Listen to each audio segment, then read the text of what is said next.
Hello everyone and welcome back to Mathboltmaster. আৰম্ভ কৰো আমাৰ আজিৰ সেশনটো। তো আজিৰ সেশনটো হ'ব আমাৰ third quiz of class 7 chapter number 6 the triangle and its properties. So let us begin.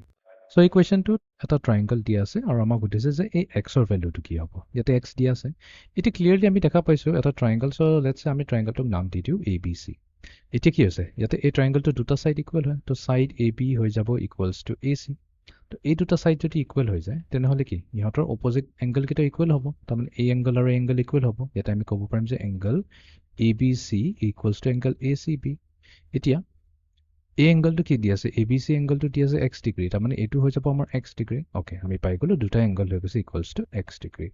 Again আমি যদি গোটেই ট্ৰায়াঙ্গলটো লওঁ এতিয়া ট্ৰায়াঙ্গলৰ তিনিটা এংগল কি হৈ যাব সাম যদি লওঁ x + x + 32 এই তিনিটা হৈছে ইন্টাৰনাল এংগল। সো তিনিটা ইন্টাৰনাল এংগলৰ সাম হতে ইকুৱেলস টু কি হয় 180 ডিগ্ৰী হয় হয়। তো আমি এটো এটা সলভ কৰিলো তেতিয়া x উলিয়াব পাৰিম। তো 2x হৈ যাব ইকুৱেলস টু 180 - 32। তাৰমানে 2x হৈ যাব ইকুৱেলস টু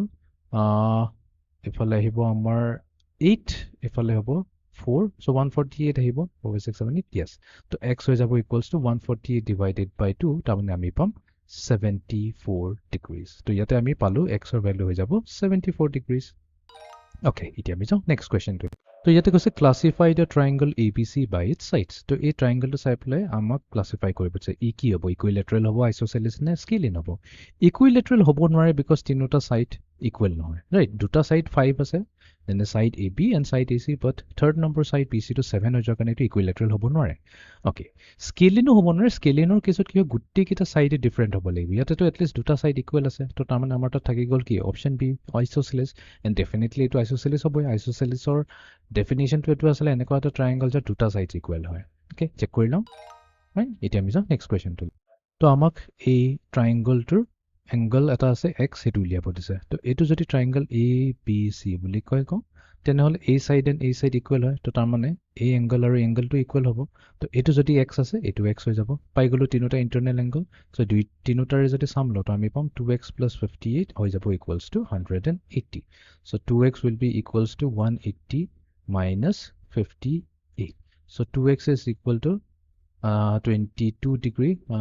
8 9 10 5 6 7 yes তো x হৈ যাব ইকুৱেলস টু আমাৰ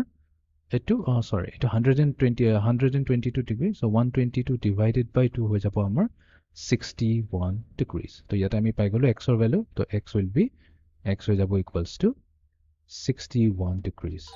ওকে নেক্সট কোৱেশ্চন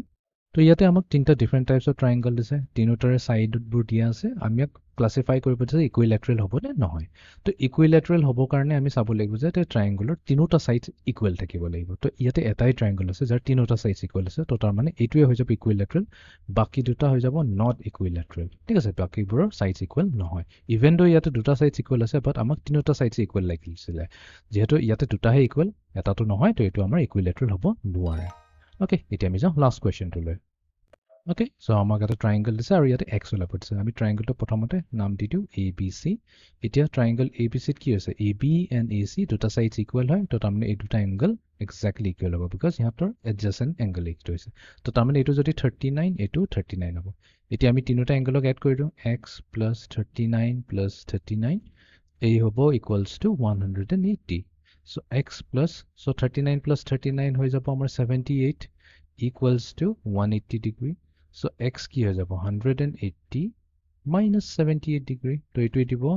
102 degree তো তাৰমানে আমাৰ x ৰ মেজাৰমেন্ট আহি গল x হৈ গল আমাৰ 102 degrees ওকে তো এটো আছিল আমাৰ আজিৰ